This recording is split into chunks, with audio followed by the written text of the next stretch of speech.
Hello friends, मेरा नाम राकेश वर्मा और मेरी यूट्यूब चैनल पे आपका स्वागत है।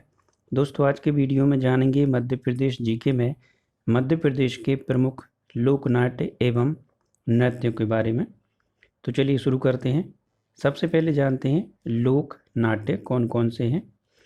तो भारत में लोक नाट्य की परंपरा है अत्यंत प्राचीन काल से चली आ रही है, जिसका निर्वाह मध्य प्रदेश में भी होता आया है। ईसा पूर्व तीसरी शताब्दी में भरत मुनि ने अपने नाट्य शास्त्र में इस विषय का विस्तृत वर्णन किया है। लोक नाट्य नाटक का वह रूप है जो पूर्णतः ग्रामीण परिवेशों में परंपरागत रूप से अपने क्षेत्र में जन समुदायों के मनोरंजन के साधन हैं। लोक नाट्यों की सर्जना पारंपरिक संगीत, नृत्य, अभिनय और कथानक से मिलकर होती है। मध्य प्रदेश के विभिन्न अंचलों में लोक नाट्यों की समृद्ध परंपरा को देखा जा सकता है और प्रदेश के प्रमुख क्षेत्र व उनके लोक नाट्य इस प्रकार से हैं। तो सबसे पहले बुंदेली स्वांग या बुंदेली लोक नाट्य। तो स्वांग है जो ये बुंदेली स्वांग बुंदेलखंड में प्रचलित लोक नाट्य में सर्वाधिक प्रचलित एवं जनप्रिय लोक नाट्य है, जिसका अर्थ है नाटक या नकल। दूसरे शब्दों में किसी रूप को स्वयं से आरोपित कर उसे प्रस्तुत करना ही स्वांग कहलाता है। लगभग प्रत्येक अवसर पर किए जाने वाले पारंपरिक लोक नाट्य स्वांग का अपना स्वतंत्र अस्तित्व नहीं है, अपितु यह प्रायः राई लोक नृत्य के विश्राम के क्षणों में किया जाता है। मुख्यतः फसल कटने, शादी, जन्मोत्सव आदि पर आयोजित इस लोक नाट्य का उद्देश्य हास्य और व्यंग्य के माध्यम से मनोरंजन करना है। स्वांग में समाज की कुरीतियों, विसंगतियों के साथ साथ समसामयिक घटनाओं पर भी व्यंग्य किए जाते हैं। राई नृत्य के बीच बीच में किए जाने वाले प्रमुख पारंपरिक स्वांग में पंडित ठाकुर, धतूरा खान, लटोरिया, सुनार, दाऊजू, भूरी भैंस आदि हैं। नौटंकी मुख्यतः उत्तर प्रदेश का लोक नाट्य नौटंकी मध्य प्रदेश के बुंदेलखंड में प्रचलित है। नौटंकी वास्तव में उत्तर भारत, पाकिस्तान और नेपाल में प्रचलित एक लोक नृत्य और नाटक शैली का नाम है। इसका नाम मुल्तान की एक ऐतिहासिक नौटंकी नामक राजकुमारी पर आधारित एक शहजादी नौटंकी नाम के प्रसिद्ध नृत्य नाटक पर पड़ा है। मध्य प्रदेश के बुंदेलखंड में भी नौटंकी लोकप्रिय लोक नाट्य है, जिसमें हीरे रांझा, सोहिनी महिवाल आदि की कहानियों को प्रमुखता प्रदान की जाती है। साथ ही इसमें सामाजिक विषयों पर नाटक आदि का मंचन किया जाता है। नौटंकी में प्रेम प्रसंग के अलावा किसी व्यक्ति या महत्वपूर्ण विषय को आधार बनाया जाता है, जैसे आला उदल की नौटंकी, सुल्ताना डाकू की नौटंकी। वर्तमान में तो दहेज कुप्रथा, सांप्रदायिक झगड़े, आतंकवाद आदि विषय पे भी नौटंकी शामिल की जाती। नौटंकी के प्रमुख वाद्य यंत्रों में हारमोनियम, सारंगी, तबले और नगाड़े प्रयोग किए जाते हैं। लोक नाट्य नाटक का वह रूप है जो पूर्णतः ग्रामीण परिवेशों में परंपरागत रूप से अपने क्षेत्र में जन समुदाय को मनोरंजन के साधन है। पारंपरिक संगीत, नृत्य, अभिनय, कथानक से मिलकर लोक नाट्य की सर्जना होती है। अगला है खम्ब स्वांग। तो कोरकू जनजाति में प्रचलित यह लोक नाट्य कुंवार की नवरात्रि से दीपावली के बाद देव प्रबोधनी 11 तक चलता है। इसमें जमीन में एक खंबा गाड़कर उसके चारों ओर नृत्य प्रस्तुत किया जाता है और रावण के पुत्र मेघनाथ की पूजा की जाती है। अगला है गम्मत। तो गम्मत नेवाड़ी जनजीवन का सबसे बड़ा मनोरंजन का साधन है।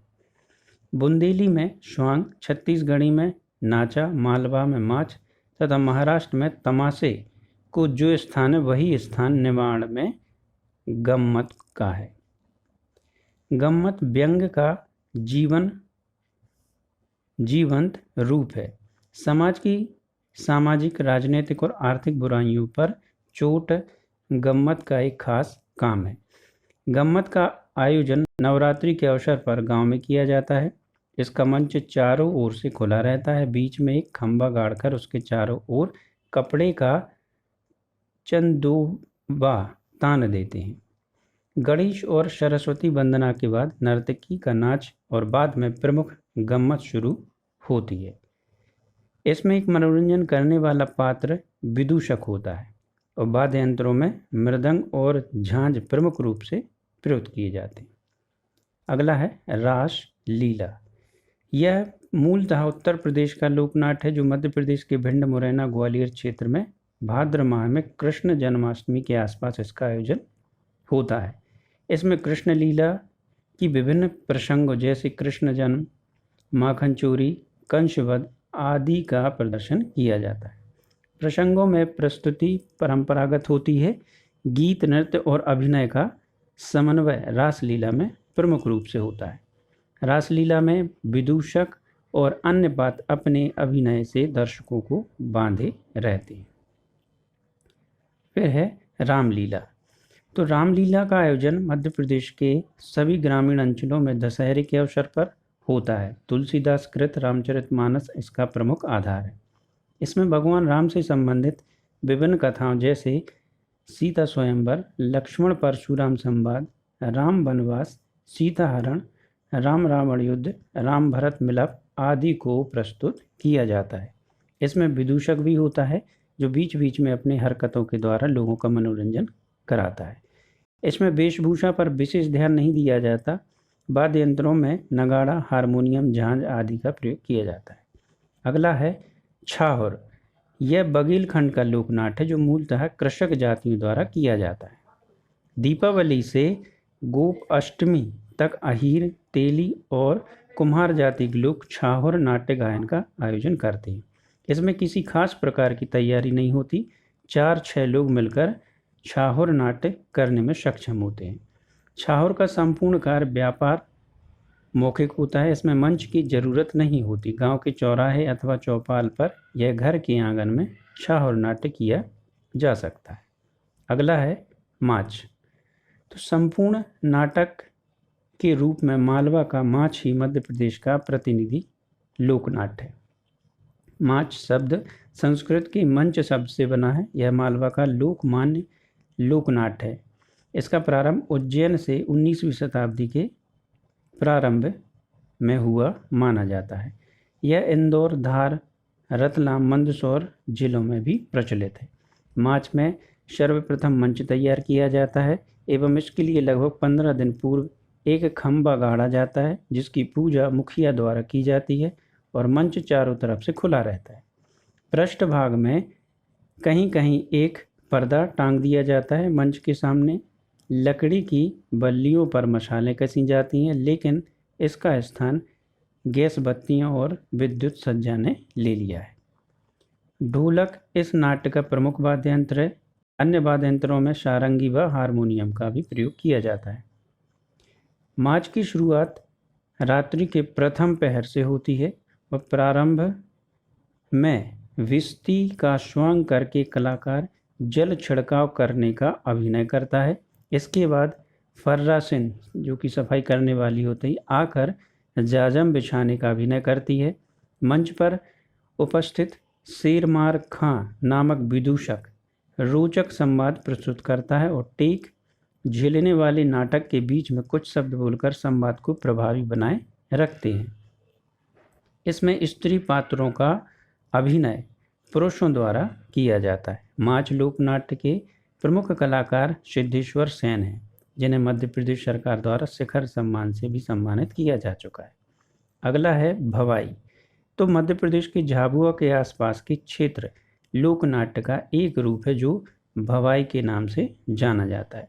भवाई की विशेषता उसकी दैनिक जीवन से संबंधित घटनाओं का अभिनय, वेशभूषा तथा धार्मिक कथाओं के विश्वास पर आधारित है। भवाई साधारण स्तर का लोकनाट्य है। अभिनय आरंभ होने के पूर्व गणपति तथा अम्बा की स्तुति होती है, तत्पश्चात हास्यपद कथा प्रस्तुत की जाती है। अगला है मनसुखा। बघेलखंड क्षेत्र में प्रचलित मनसुखा एक लोक प्रहसन है जो रास का बघेली रूपांतर है। इसमें 2 मंच और 2 पदों का प्रयोग किया जाता है, साथ ही मेकअप का स्थान भी होता है। मनसुखा उर्फ विदूषक महोदय और गोपियों में नोक-झोंक चलती है एवं छेड़छाड़ भी। आज भी मसखरों को गांव में मनसुख लाल कहते हैं। मसखरों के लिए मनसुख लाल कहते हैं। अगला है हिंगोला। तो बघेलखंड क्षेत्र का हिंगोला एक मंच रहित सीधा और सरल नाट्य रूप है जो 2 दलों में गीतों की झार नोक-झोंक मचती है। मास्टर टिमकी सहित तरुणी गायन वादन करते हैं। जीता दल पराजित दल के पाँव में तरह तरह के काम लेता है और हास्य का आविर्भाव होता है। अगला है लकड़बग्गा। तो लकड़बग्गा आदिवासी युवक युवतियों का लोकनाट्य है जो खुले मंच पर अभिनीत होता है। यह विवाह के बाद खेला जाता है। लड़की को लकड़बग्गा उठा ले जाता है। लड़की करुण वंदन करती है। निरुपाय लड़की लकड़बग्गों को प्रेम करने लगती और बाद में सहचर्य जन्य प्रेम होता है। युवक जन लकड़बग्गों को तीर से आहत करते हैं। उसकी दर्द भरी चीखों सुनकर वह उसकी सेवा करती है। इस अहेरी और वन्य नाट्य में पशु और मनुष्य के हार्दिक योग का अभिनय मार्मिकता से किया जाता है। अगला है जिंदवा। यह मूलतः महिला नाट्य है जिसका अनुष्ठान बसी के दिन या विवाह के अवसर पर होता है। जो मंचले पुरुष इस वर्जित नाट्य को देखने का चोरी छुपे प्रयास करते हैं उनकी पिटाई भी होती है। जिंदवा में महिलाएं मूसर, झाड़ू, बेलन आदि को लेकर अभिनय करती हैं। भैंस में चढ़ी देवी का अभिनय भी कभी कभी स्त्रियों द्वारा किया जाता है। ताना बाना में, सूत पुराना में कोरी मर्दाना की हाँक अथवा चंडी हूँ पड़िया का गद्य गीत मुक्त छंद शैली में होता है।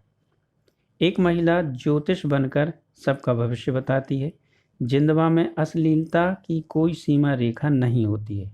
जिंदवा को बहलोल भी कहते हैं। अगला है काठी। काठी मध्य प्रदेश की नेमाड़ क्षेत्र का प्रचलित लोकनाट्य है और यह देव उठनी 11 से प्रारंभ होकर महाशिवरात्रि तक चलता है। अगला है कर्मा। यह बैगा जनजाति का लोकनाट्य है जो लोकनाट्य दशहरा से प्रारंभ होकर वर्षा ऋतु तक चलता है। इसमें मुख्यतः नृत्य एवं गायन होता है। अगला है रायसोंग। यह बुंदेलखंड का प्रमुख लोकनाट्य है जिसमें अभिनय तथा राय नृत्य दोनों आयोजित होता है। पांडवानी। पांडवानी का अर्थ पांडवों की कहानी से लगाया जाता है। इसमें कथा, संगीत, अभिनय एवं संगीत सभी कुछ प्रस्तुत किया जाता है जिसमें तीजन बाई, ऋतु वर्मा, झाडू देवगन आदि प्रमुख कलाकार हैं। अब बात करते हैं मध्य प्रदेश के प्रमुख लोक नृत्य की। तो पहला है गणगौर। तो गणगौर नृत्य मुख्य रूप से गणगौर त्योहार के 9 दिनों के दौरान किया जाता है। इस त्योहार के अनुष्ठानों के साथ कई नृत्य और गीत जुड़े हुए। यह नृत्य नेमाड़ क्षेत्र के गणगौर के अवसर पर उनकी देवता राड़ूबाई और धनियार सूर्यदेव के सम्मान में किए जाने वाली भक्ति का एक रूप है। अगला नृत्य है बधाई नृत्य। तो बुंदेलखंड क्षेत्र में खुशी के अवसर पर किया जाता है। यह नृत्य बुंदेलखंड के क्षेत्र में जन्म, विवाह और त्योहारों के अवसर पर बधाई लोकप्रिय है। इसमें संगीत, वाद्य यंत्रों की ध्वनि पर पुरुष और महिलाएं सभी जोर शोर से नृत्य करते हैं। अगला है बरेडी नृत्य। इसको बरेडी कहीं कहीं बरेदी भी बोलते हैं। तो दिवाली के त्यौहार से पूर्णिमा के दिन तक की अवधि के दौरान बरेडी नृत्य किया जाता है। इस नृत्य प्रदर्शन में एक पुरुष कलाकार की प्रमुखता में रंगीन कपड़े पहने 8-10 युवा पुरुषों का एक समूह नृत्य करता है। दीवारी नामक 2 पंक्तियों की भक्ति कविता से इस नृत्य की शुरुआत होती है। अगला नृत्य है नवराता। तो मध्य प्रदेश के बुंदेलखंड क्षेत्र में अविवाहित लड़कियों द्वारा किया जाने वाला नृत्य है। नवराता नृत्य के जरिए कुंवारी लड़कियां एक अच्छा पति की मांग करते हुए भगवान का आह्वान करती हैं। ढोल या ढोलक को एक खास लय जो मटकी के नाम से जानी जाती है, उसकी थाप पर महिलाएं नृत्य करती हैं। प्रारंभ में एक महिला नाचती है, इसे झीला कहते हैं। महिलाएं अपनी परंपरा मालवी वेशभूषा में चेहरे पर घूंघट डाले नृत्य करती हैं। मटकी नाच को कहीं कहीं आड़ा खड़ा और रजवाड़ी नाच भी कहते हैं। अगला है गरबा नृत्य। गरबा मूलतः स्त्री परक नृत्य है और गरबा नृत्य की संरचना रास नृत्य से प्रभावित है। गोल घेरे में ढोल की थाप पर सज धज कर स्त्रियां या डंडों के माध्यम से गीत गाती हुई प्रफुल्लित नृत्य करती हैं। अगला है भड़म नृत्य। भड़म नृत्य के कई नाम प्रचलित हैं। इसे गुन्नू शाही, भड़नी, भड़नई, भरनोट या भंगम नृत्य भी कहते हैं। विवाह के अवसर पर किए जाने वाला यह नृत्य भरियाओं का सर्वाधिक लोकप्रिय नृत्य है। अगला है दुलदुल घोड़ी। तो मध्य प्रदेश में दुलदुल घोड़ी का स्वांग राजस्थान से आया है और इस नृत्य में बांस, लकड़ी, रंग बिरंगे कागज, पन्नी, कपड़े से घोड़ी तैयार की जाती है और इसे नाचने वाले व्यक्ति का श्रृंगार दूल्हे जैसा किया जाता है, जो इसके बीच की खाली जगह में खड़े होकर तथा लगाम पकड़कर घोड़ी को नचाता है।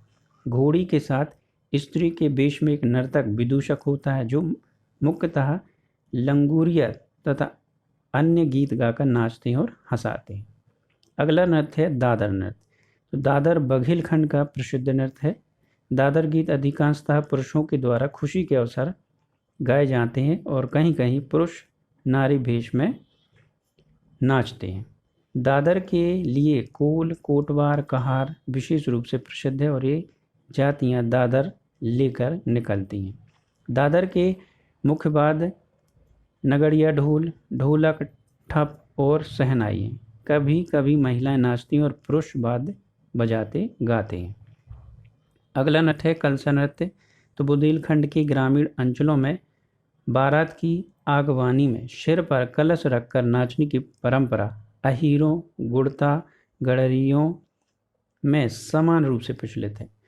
गुजरात के भवाई नृत्य की तरह कलसा नृत्य सिर पर 7 घड़े रख कर नाचने की परंपरा प्राचीन है। सिर पर 7 घड़े के साथ और शरीर का संतुलन नृत्य को बड़ी सहजता से लय ताल के संतुलन के साथ साधना चलता है। पुरुष नर्तक के साथ कभी कभी महिलाएं भी नाचती हैं। अगला नृत्य है कैमाली नृत्य। तो बघेलखंड अंचल का कैमाली नृत्य को साजन सजनी नृत्य भी कहते हैं। कैमाली विवाह के अवसर पर किया जाता है और कैमाली के गीत जवा की शैली में होते हैं। अगला नृत्य है फेफारिया नृत्य। यह नृत्य निमाड़ अंचल में विवाह के अवसर पर किया जाता है। फेफारिया वाद्य के कारण इस नाच का नाम फेफारिया नाच पड़ा। फेफारिया एक प्रकार की फुगी वाद्य है जिसकी आवाज़ शहनाई से मिलती जुलती है। फेफारिया की स्वर लहरी के साथ ढाक और थाल की अनुगुंज पर स्त्री और पुरुष नर्तक हाथ, पैरों और कमर की विभिन्न मुद्राओं के साथ नृत्य को क्रमशः गति देते चलते हैं। अगला नृत्य है मांडलिया नृत्य। तो निमाड़ अंचल में मांडलिया नाच ढोल पर किया जाता है और मांडलिया एक पारंपरिक समूह नृत्य है। पुरुष इसमें ढोल बजाते हैं। कांसे की थाली पर ताली का तीव्र स्वर नृत्य को अधिक उत्तेजक बनाता है। मांडलिया नाच केवल महिला परक है, विवाह और पर्व या त्योहार पर किया जाता है। अगला नृत्य है आड़ा खाड़ा नृत्य। तो निमाड़ में इस नृत्य को आड़ा या खाड़ा कहा जाता है। महिलाएं घूंघट डाले झुककर हाथ और घुटनों को नृत्य गतियों के अनुरूप लय के साथ कमर पर ले जाती हैं। ढोल और थाली इस नृत्य के मुख्य वाद्य हैं। अगला है डंडा नृत्य। तो चैत्र वैशाख की रातों में विशेषकर गणगौर पर्व पर निमाड़ के किसान डंडा नाच करते हैं। इसमें 20 से 25 तक पुरुष नर्तक होते हैं। नर्तकों के दोनों हाथों में एक डंडा लेकर नाचने के कारण इसका नाम डंडा नाच पड़ा। डंडा नाच के प्रमुख वाद्य ढोल और थाली हैं। अगला नृत्य है आड़ा खड़ा रजवाड़ी नृत्य। यह नृत्य मालवा में देखा जा सकता है। ढोल की पारंपरिक कहेरवा, दादरा आदि चालों पर आड़ा खड़ा रजवाड़ी नाच किया जाता है। ढोल, ढय और कीमड़ी से बजाया जाता है। आड़ा खड़ा रजवाड़ी महिलाएं परक नृत्य है। अगला नृत्य है ठिमरियाई नृत्य। तो यह नृत्य बुंदेलखंड की ग्रामीण अंचलों में अधिक प्रचलित है। ढीमर जाति ढीमर जाति के लोग इस नृत्य को करते हैं, इसलिए इसे ढेमरियाई नृत्य कहते हैं। शादी ब्याह एवं नवदुर्गा आदि अवसरों पर नृत्य किया जाता है। नृत्य करते समय प्रमुख नर्तक श्रृंगार और भक्ति के गीत गाता है। अगला है कांडा नृत्य। इस नृत्य को बुंदेलखंड में मूल रूप से धोबी समाज के लोग ही करते हैं। पारिवारिक नृत्य, इसमें पहले सरस्वती और गजानन भगवान की कथा गाई जाती है, साथ ही गायन से पूर्व गुरु वंदना भी की जाती है। मुख्यतः यह नृत्य शुभ अवसरों पर, जन्म विवाह आदि पर किया जाता है। अगला नृत्य है मादरी नृत्य। तो मादरी नृत्य में मादरी करताल पर नृत्य किया जाता है। इसमें गीत नहीं गाया जाता, पुरुष नर्तक इसमें हिस्सा लेते हैं। यह घोटुल का नियमित नृत्य है। इसमें कोई एक व्यक्ति पूरे नृत्य का नेतृत्व करता है जो नृत्य में शामिल होता है। अगला नृत्य है मटकी नृत्य। तो मालवा में विभिन्न अवसरों पर गांव की महिलाएं मटकी नाच करती हैं और मालवा का एक एकल नृत्य है। बात करते हैं आदिवासी नृत्यों की। तो आदिवासी नृत्यों में है सरह नृत्य। यह है उराव जनजाति का सर्वाधिक महत्वपूर्ण और पारंपरिक नृत्य है। यह जनजाति साल वृक्ष में अपने ग्राम देवता का निवास मानती है, इसीलिए वर्ष एक बार चैत्र मास की पूर्णिमा को साल वृक्ष की पूजा करते हैं और साल वृक्ष के आसपास नृत्य करते हैं। अगला नृत्य है हुल्की नृत्य। जो हुल्की नृत्य है यह मंडला एवं पन्ना मुरिया आदिवासियों द्वारा मुख्यतः किया जाता है। यह किसी भी शुभ अवसर पर किया जाता है। नृत्य शैली लड़के एवं लड़कियों दोनों द्वारा सवाल जवाब शैली में गीत गाते हुए समूह में नृत्य किया जाता है। परध्वनि नृत्य, इसका क्षेत्र है मुख्य रूप से मंडला, बालाघाट, खंडवा के बैगा आदिवासियों द्वारा किया जाता है और अवसर रहता है विशेष विवाह के समय बारात आगवानी के लिए किया जाता है। नृत्य शैली वर पक्ष की ओर से एक हाथी बनाकर प्रसन्नता की अभिव्यक्ति के लिए विभिन्न मुद्राओं में नचाया जाता है। दशहरा नृत्य क्षेत्र है बालाघाट, मंडला, खंडवा के बैगा आदिवासियों द्वारा प्रमुख रूप से अवसर है विजयदशमी से प्रारंभ करते हैं और नृत्य शैली विजयदशमी से समूह नृत्य शैली में लोकगीतों के साथ नृत्य होता है। कर्मा नृत्य क्षेत्र है मंडला के आसपास क्षेत्र में गोंड एवं बैगा आदिवासियों द्वारा कर्म देवता की प्रसन्नता के लिए किया जाता है। अवसर वर्षा ऋतु को छोड़कर प्रायः सभी ऋतुओं में किया जाता है। विजयदशमी से प्रारंभ होकर अगली वर्षा ऋतु तक चलता है। नृत्य शैली पुरुष और स्त्रियों द्वारा कर्मा गीत गाते हुए लय, ताल, पद संचालन के साथ विभिन्न मुद्राओं में समूह नृत्य किया जाता है। थापटी नाच क्षेत्र है खंडवा, बुरहानपुर एवं छिंदवाड़ा के कुरकू आदिवासियों द्वारा और चैत्र वैशाख के अवसर पर होता है। नृत्य शैली में स्त्री पुरुष सामूहिक रूप से गोलाकार परिक्रमा करते हुए दाएं बाएं झुक कर नृत्य करते हैं। भगोरिया नृत्य, इसका क्षेत्र झाबुआ एवं अलीराजपुर के भीलों का एक प्रमुख नृत्य। अवसर होता है विशेष होली एवं अन्य अवसरों पर। नृत्य शैली युवक एवं युवतियां समूह में नृत्य करते हैं और नृत्य विविध पदचाप, समूह पाली, चक्री पाली तथा विरमित नृत्य मुद्राओं के साथ किया जाता है। सैतम नृत्य क्षेत्र छिंदवाड़ा एवं जबलपुर की भारिया आदिवासी महिलाओं द्वारा किया जाता है। अवसर विवाह के अवसर पर करते हैं और नृत्य शैली हाथों में मजीरा लिए युवतियों के दो दल झुक कर नृत्य करते हैं। अटारी नृत्य क्षेत्र है बघेलखंड की भूमिया बैगांव द्वारा किया जाता है। अवसर रहता है पर्व त्योहारों पर करते हैं और नृत्य शैली यह नृत्य वर्तुलाकार होता है। एक पुरुष के कंधे पर दो आदमी आरूढ़ होते हैं और एक व्यक्ति ताली बजाते हुए भीतर बाहर जाते हुए नृत्य करते हैं। भड़म नृत्य जिसका क्षेत्र है छिंदवाड़ा एवं जबलपुर के भारिया आदिवासियों द्वारा किया जाता है। अवसर रहता है मुख्यतः विवाह के अवसर पर करते हैं। नृत्य शैली जिसमें टिमकी वादकों की संख्या ढोलक वादकों से दुगनी होना अनिवार्य है। ढोलक वादक एक पंक्ति में खड़े रहते हैं और ढिमकी वादक खुले में समानांतर गति में धीरे धीरे घूमते हुए संगीत की ताल के साथ कदम मिलाकर एक नृत्य दोहे बोलते हुए करते हैं। सैला नृत्य क्षेत्र है मध्य प्रदेश के आदिवासी बहुल्य क्षेत्रों में, विशेषकर गोंड, कर्मा आदिवासी क्षेत्रों में किया जाता है। अवसर है दशहरे से आरंभ होकर पूरे शरद ऋतु की रातों में आदि देव को प्रसन्न करने के लिए शैला नृत्य किया जाता है। नृत्य आपसी भाईचारा का प्रतीक है। केवल पुरुषों द्वारा हाथ में डंडा लेकर गोल घेरा बनाकर नृत्य किया जाता है। गोंड जनजाति का लोकप्रिय नृत्य है जिसमें सिर्फ पुरुष नर्तक भाग लेते हैं। नृत्य के इस समय पुरुषों द्वारा पगड़ी के ऊपर मोर के पंख बांधे जाते हैं और उनके हाथ में लकड़ी के छोटे छोटे डंडे होते हैं। मांदर, बांसुरी और झाल से सम्मिलित ताल पर डंडे के आपस में टकराते हुए लगभग चक्राकार नृत्य गति होती है। अहिराई नृत्य। तो अहिराई नृत्य मध्य प्रदेश की भारिया जनजाति का प्रमुख पारंपरिक नृत्य जो विवाह के अवसर पर होता है। इस नृत्य यह समूह नृत्य प्रदर्शन के लिए ढोल और ढिमकी नामक 2 संगीत उपकरणों का इस्तेमाल किया जाता है।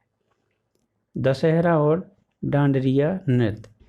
तो विलक्षण लय वाले दशहरा और डांडरिया नृत्य के माध्यम से मध्य प्रदेश की बैगा आदिवासी जनजाति की सांस्कृतिक पहचान होती है।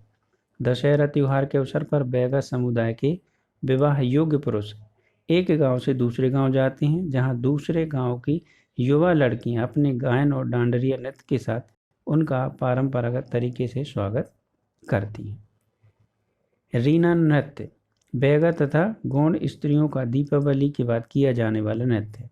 बलमा नृत्य प्रेम प्रसंग पर आधारित बैगा आदिवासियों द्वारा किया जाता है। चटकूरा नृत्य कोरकू आदिवासियों द्वारा किया जाता है। बर्दी नृत्य यह ग्वाल जनजाति के लोगों से संबंधित है और इस नृत्य में चरवाहा जिसकी गाय चराता है उसके घर जाकर नृत्य करना और उसे इनाम प्राप्त होता है। शुभा नृत्य यह नृत्य बैगा जनजाति से प्रचलित है। सैरा नृत्य गणगौर उत्सव पर किया जाए जो कि गुजरात की डांडिया नृत्य जैसा होता है। तो दोस्तों आज की वीडियो में बस इतना ही। Thank you.